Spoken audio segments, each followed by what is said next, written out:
Hello दोस्तों, rail माता study point में आपका हार्दिक स्वागत है।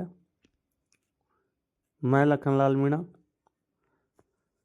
आप सभी को रेल माता स्टडी पॉइंट में 29 जनवरी 2025 की समसामयिक करंट अफेयर्स लेकर उपस्थित हूँ।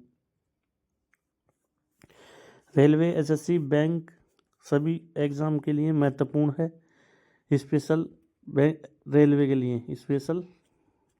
रेलवे के लिए बहुत इंपॉर्टेंट है। 29 जनवरी 2025 की समसामयिक करंट लेकर उपस्थित हूँ। तो आइए दोस्तों अपनी करंट की तरफ चलते हैं। आज का पहला क्वेश्चन है कि प्रधानमंत्री मोदी ने Utkarsh Odisha make in Odisha conclave 2025 का उद्घाटन किया है। किसका? Utkarsh Odisha make in Odisha conclave. प्रधानमंत्री नरेंद्र मोदी ने 28 जनवरी को ओडिशा के भुवनेश्वर में Utkarsh Odisha make in Odisha conclave 2025 का उद्घाटन किया। Utkarsh Odisha make in Odisha conclave 2025। Utkarsh Odisha make in Odisha conclave 2025 का उद्घाटन उड़ीसा सरकार द्वारा आयोजित एक बिजनेस समिट है। क्या है? बिजनेस समिट है। ये किसके द्वारा? उड़ीसा की सरकार के द्वारा है। और इसको मतलब शुभारंभ उद्घाटन किसने किया है? अपने प्रधानमंत्री मोदी जी ने किया है। Utkarsh Odisha make in Odisha conclave को। आगे चलते हैं। ये कॉन्क्लेव 28 से 29 जनवरी तक भुवनेश्वर के जनता मैदान में आयोजित हो रहा है। कॉन्क्लेव में फोकस कंट्रीज के तौर पर ऑस्ट्रेलिया, जापान, इटली, मिस्र, वेनेजुएला, कजाकिस्तान, बेलारूस और मलेशिया और यूके सहित 15 देशों के राजनयिक भी शामिल होंगे। उत्कर्ष ओडिशा जो ये है, उत्कर्ष ओडिशा मेक इन ओडिशा जो कॉन्क्लेव है 2025 का, ये उड़ीसा सरकार द्वारा मोदी जी ने उद्घाटन किया है। इसमें 15 देशों के राजनयिक शामिल होने हैं। उड़ीसा सरकार का लक्ष्य उड़ीसा को ग्लोबल इंडस्ट्रियल सेंटर में बदलने के लिए 5 लाख करोड़ रुपये जुटाना है। इस मेगा इवेंट में 100 से ज़्यादा MOU साइन होने की उम्मीद है। अब उम्मीद तो कितने की भी लगा सकते हो। दूसरा क्वेश्चन है कि प्रधानमंत्री मोदी ने उत्तराखंड में 38वें राष्ट्रीय खेलों का उद्घाटन किया है। 38वें राष्ट्रीय खेलों का उद्घाटन किसका? राष्ट्रीय खेलों का उद्घाटन कर दिया गया है। कहाँ पे हुआ है ये? उत्तराखंड में हुआ है, देवभूमि में। 38वें राष्ट्रीय खेलों का उद्घाटन कर दिया गया है, संकल्प से शिखर तक। ठीक है। 38वें राष्ट्रीय खेलों का उद्घाटन समारोह के देहरादून के महाराणा प्रताप स्टेडियम में हुआ है। कहाँ हुआ है? उत्तराखंड के देहरादून। उत्तराखंड की राजधानी क्या? देहरादून। और उसके कौन से? महाराणा प्रताप स्टेडियम में। और उद्घाटन किसने किया है? प्रधानमंत्री नरेंद्र मोदी ने 28 जनवरी को 38वें राष्ट्रीय खेलों का उद्घाटन किया है। 38वें राष्ट्रीय खेल कहाँ हो रहे हैं? 38वें राष्ट्रीय खेल कहाँ हो रहे हैं? उत्तराखंड में। ये याद रखना। इस साल राष्ट्रीय खेलों में 28 प्रदेश, कुछ केंद्र शासित प्रदेश और सर्विसेज की 38 टीमें हिस्सा ले रही है। कितनी टीमें ले रही है? 38 टीमें। उत्तराखंड नेशनल गेम्स के सभी इवेंट्स को अपने ही राज्य में आयोजित करने वाला पहला स्टेट है। पूरे के पूरे जो जितने भी इसमें गेम खेले जाएंगे राष्ट्रीय खेल इसके 38वें राष्ट्रीय खेलों के लिए, वो पूरे के पूरे पहली बार कोई पूरा स्टेट, एक अकेला स्टेट इसको पूरा करवाएगा, और वो है उत्तराखंड। आगे की तरफ चलते हैं। अगला क्वेश्चन है कि कैलाश मानसरोवर यात्रा फिर से शुरू होगी। भारत और चीन के बीच राजनयिक संबंधों की स्थापना 75वीं वर्षगांठ पर द्विपक्षीय समझौते में स्थिरता लाने और सक्रिय करने के उद्देश्य से विदेश सचिव और चीन के उप मंत्री की बैठक हुई थी। इसमें और तय किया कि कैलाश मानसरोवर की यात्रा शुरू की जाएगी। कब से बंद है? 2020 से बंद है। ठीक है दोस्तों, आगे चलते हैं। अगला क्वेश्चन है कि सॉफ्टवेयर कंपनी जोहो, किसने? जोहो इसने CEO किसे बनाया है? शैलेश कुमार दावे। सॉफ्टवेयर कंपनी जोहो के CEO कौन है? शैलेश कुमार दावे साहब, शैलेश कुमार दावे। जय हो दाओ मार गया, जय हो दाओ मार गया। ये एक सर्दी में राजस्थान की लैंग्वेज में बोला जाता है कि जय हो दाओ मार गया। भाई जय हो दाओ मार रही है, ठीक है ना। तो क्या है? सर्दी तेज होगी तो दावा मारेगी, तो इसका मतलब जय हो कौन है? कंपनी है। इसके CEO कौन बनाए हैं? शैलेश कुमार दावे।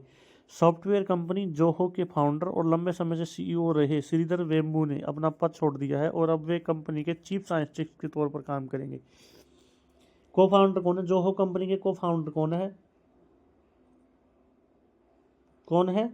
श्रीधर वेम्बू, ठीक है ना। सॉफ्टवेयर कंपनी है जोहो, और अब इसके नए सीईओ किसे बनाया गया है? शैलेश कुमार दावे को। ठीक है दोस्तों, अगले क्वेश्चन की तरफ चलते हैं। अब श्रीधर वेम्बू आर्टिफिशियल इंटेलिजेंस और डीप टेक पर फोकस रिसर्च और इनोवेशन पर काम करेंगे। वहीं दूसरी ओर को founder Tony Thomas Zoho US को लीड करेंगे। राजेश गणेशन कंपनी के मैनेजर इंजन डिवीजन को लीड करेंगे, जबकि मणि वेम्बू जोहो.com डिवीजन को लीड करेंगे।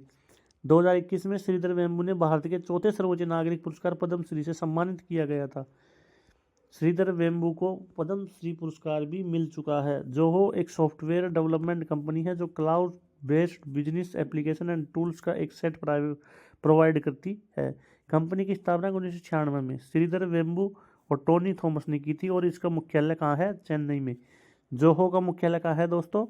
जोहो का मुख्यालय कहाँ है? चेन्नई में है, और शैलेश कुमार दावे जी को इसका सीईओ नियुक्त किया गया है। ठीक है, 1996 में इसकी स्थापना हुई थी और सॉफ्टवेयर एक कंपनी है। अगले क्वेश्चन की तरफ चलते हैं कि मुख्य चुनाव आयुक्त की नियुक्ति के लिए सर्च कमेटी का गठन हुआ। मुख्य चुनाव आयुक्त की नियुक्ति के लिए मुख्य चुनाव आयुक्त की नियुक्ति के लिए एक सर्च कमेटी का गठन किया गया है। केंद्र सरकार ने 27 जनवरी को अगले मुख्य चुनाव आयुक्त की नियुक्ति के लिए नाम के लिए शॉर्ट लिस्ट करने के लिए एक सर्च कमेटी का गठन किया है। इस सर्च कमेटी की अध्यक्षता कानून मंत्री अर्जुन राम मेघवाल को दिया गया है। जो मुख्य निर्वाचन आयुक्त है उसकी नियुक्ति करने के लिए एक सर्च कमेटी को घोषणा की है, और उस सर्च कमेटी का गठन है जो किसको दिया गया है? जिम्मेदारी किसको? अर्जुन राम मेघवाल जी को। अगले क्वेश्चन की तरफ चलते हैं। कमेटी में 2 अन्य सदस्य के तौर पर वित्त और कार्मिक एवं प्रशिक्षण विभाग के सचिव को शामिल किया गया है। मौजूदा मुख्य चुनाव आयुक्त राजीव कुमार कौन है? प्रेजेंट में चुनाव आयुक्त चीफ इलेक्शन कमीशन कौन है? चीफ इलेक्शन कमीशन कौन है? राजीव कुमार। राजीव कुमार, ठीक है दोस्तों। पहली बार चुनाव कब हुए थे? 1950-51 में हुए थे। ठीक है दोस्तों। मतदाता दिवस कब मनाया जाता है? 25 जनवरी को मनाया जाता है। ठीक है दोस्तों। और क्या इसका मुख्यालय क्या है? नई दिल्ली में है। ठीक है ना, इसका मुख्यालय क्या है? दिल्ली में है। और राजीव कुमार इसके क्या है? मुख्य निर्वाचन आयुक्त है। उनका कार्यकाल 18 फरवरी को खत्म हो रहा है। राजीव कुमार जी है जो मुख्य निर्वाचन आयुक्त है, इनका कार्यकाल 18 फरवरी को खत्म हो रहा है। राजीव के बाद ज्ञानेश कुमार सबसे वरिष्ठ चुनाव आयुक्त है।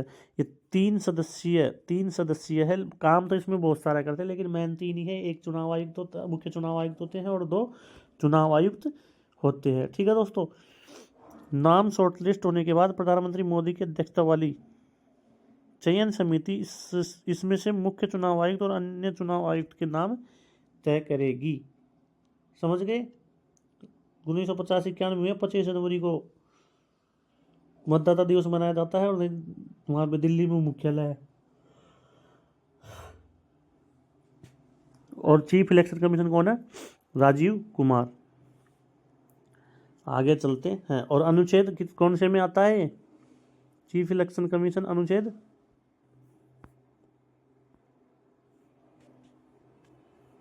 संवैधानिक निकाय है ये भी कौन से में है? अनुच्छेद 324 में। मुख्य चुनाव इलेक्शन कमीशन मतलब चुनाव कमीशन। आगे चलते हैं। अगला क्वेश्चन है कि वन नेशन वन टाइम के लिए लीगल मेट्रोलॉजी रूल्स 2025 मसौदा अनुसूची तैयार की गई है। डिपार्टमेंट ऑफ कंज्यूमर अफेयर्स ने एक राष्ट्र एक समय के लक्ष्य को हासिल करने और इंडियन स्टैंडर्ड टाइम में मिली सेकंड से माइक्रो सेकंड की सटीकता के लिए एक प्रोजेक्ट की शुरुआत की गई है। वन नेशन वन टाइम, एक नेशन और एक टाइम जो IST है, ये इंडियन स्टैंडर्ड टाइम है, एक माइक्रो सेकंड की सटीकता के लिए भी एक प्रोजेक्ट की शुरुआत की गई है। इस प्रोजेक्ट का उद्देश्य पूरे देश में 5 लीगल मेट्रोलॉजी लेबोरेटरीज से इंडियन स्टैंडर्ड टाइम के प्रसार के लिए टेक्नोलॉजी और इंफ्रास्ट्रक्चर का निर्माण करना है। मौजूदा वक्त में अपने देश में इंडियन स्टैंडर्ड टाइम IST है, लेकिन वास्तविक समय GPS सैटेलाइट से निर्धारित होता है जो मिली सेकेंड तक सटीक होता है और यह कोऑर्डिनेट यूनिवर्सल टाइम से जुड़ा होता है। क्या किया गया है? वन नेशन एक राष्ट्र एक टाइम के लिए लीगल मेट्रोलॉजी रूल्स बनाए गए हैं और एक प्रोजेक्ट का शुरुआत की गई है और इसमें 5 legal metrology laboratory Indian standard time के लिए बनाई जाएगी। ठीक है दोस्तों, इनका निर्माण किया जाएगा। तो देख लीजिए, उपभोक्ता मामले विभाग ने, कंज्यूमर अफेयर्स ने, ठीक है, इसके लिए department of consumer affairs, national physical laboratory और Indian space research organisation ISRO के साथ मिलकर काम करेगा। कौन कौन? NPL plus Indian space, ISRO और कंज्यूमर अफेयर्स उपभोक्ता मामला मंत्री, तीनों मिलकर काम करेंगे इस पर। अगले क्वेश्चन की तरफ चलते हैं कि हिमाचल के सक्षम को यंगेस्ट मैप जीनियस किताब, यंगेस्ट, ये रसगुल्ला देखो, छोटा सा रसगुल्ला क्या तो गुलाब जामुन भी नहीं है, रसगुल्ला ही बोल लो। हिमाचल के सक्षम को यंगेस्ट मैप किताब किसने जीता है? जीनियस ने। हिमाचल प्रदेश के 5 साल के सक्षम ठाकुर ने, किसने? सक्षम ठाकुर ने। 5 साल के सक्षम ठाकुर बेटे गूगल मैप पर असाधारण प्रतिभा दिखाते हुए यंगेस्ट मैप जीनियन ऑफ इंडिया खिताब जीता है। गूगल मैप पर असाधारण प्रतिभा दिखाते हुए यंगेस्ट मैप जीनियस पुरस्कार जीता है किसने? सक्षम ठाकुर। कहाँ का है? हिमाचल प्रदेश का है। सक्षम का नाम OMG बुक ऑफ रिकॉर्ड में दर्ज किया गया है। OMG बुक ऑफ रिकॉर्ड में दर्ज किया गया है। ठीक है दोस्तों, सक्षम ठाकुर, जो हिमाचल के सक्षम ठाकुर है, यंगेस्ट मैप जीनियस का खिताब जीता है और इसे OMG बुक ऑफ रिकॉर्ड में शामिल किया गया है। रसगुल्ला बैठा बैठा देख रहा है। OMG ने 27 जनवरी की शाम को ही सक्षम के नाम की घोषणा कर कुल्लू के DC तोरुल एवं रवीश को इसकी सूचना दी। सक्षम मात्र 5 से 10 सेकंड में दुनिया के किसी भी देश के मैप को ढूंढ लेते हैं। दुनिया के किसी भी देश के मैप को ढूंढ लेते हैं। कितने सेकंड में? 5 सेकंड में। अब दिमाग लगाओ उसका। इस अवार्ड के लिए पहले OMG की टीम ने सक्षम का ऑनलाइन इंटरव्यू लिया, फिर कुल्लू के DC में से भी सक्षम का इंटरव्यू करवाया गया, फिर DC के इंटरव्यू के बाद सक्षम को youngest map genius of India award से नवाजा गया।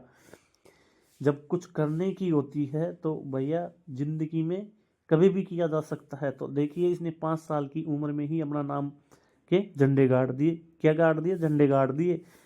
क्यों? यंगेस्ट जीनियस मैप, जो youngest map genius of India का जो अवार्ड है वो किसने जीत लिया? सक्षम ठाकुर ने, ओनली 5 साल की उम्र में। इसलिए हिम्मत मत हारो दोस्तों, मेहनत करते जाओ, आप पन भी जीतेंगे किसी दिन। ठीक है, आगे चलते हैं।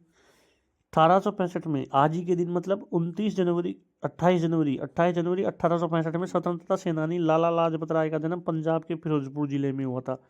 लाला लाजपत राय, तुम मुझे जितनी अंग्रेज सरकार की जितनी लाठियाँ पड़ेगी उतनी क्या कील बनकर ताबूत की अंतिम कील होगी, ताबूत में अंतिम कील होगी। ये बात किसने कही थी? लाला लाजपत राय ने कही थी। ठीक है ना, ये पंजाब के फिरोजपुर में जन्मे थे। 1998 में राजीव गांधी हत्याकांड के 26 दोषियों को मौत की सजा सुनाई गई थी। 1935 में आइसलैंड ऑप्शन का आदेश देने वाला पहला देश बना था। 1935 में आइसलैंड ऑप्शन का, यानी कि जो प्रेग्नेंट हो जाते हैं और उसका जो किया जाता है ना ऑप्शन, उसको आदेश देने वाला पहला देश बना था 28 जनवरी 1935 में। 1878 में यूके का येल डेली न्यूज पहला डेली न्यूज अखबार बना था। यूके का येल डेली न्यूज कहाँ का अखबार है? आपसे पूछ लिया जाएगा कि येल डेली न्यूज कहाँ का है, तो कहाँ का है? ये यूके का है। 1835 में पश्चिम बंगाल में कोलकाता मेडिकल कॉलेज की शुरुआत की गई थी। 1835 में 28 जनवरी 1835 में कोलकाता मेडिकल कॉलेज की स्थापना की गई थी पश्चिम बंगाल में। और येल डेली जो न्यूज़ अखबार है ये कहाँ का है? यूके, यूनाइटेड किंगडम, यानी कि इंग्लैंड का अखबार है। ठीक है दोस्तों, तो आज के लिए इतना ही। आप सभी को क्या है, थैंक यू,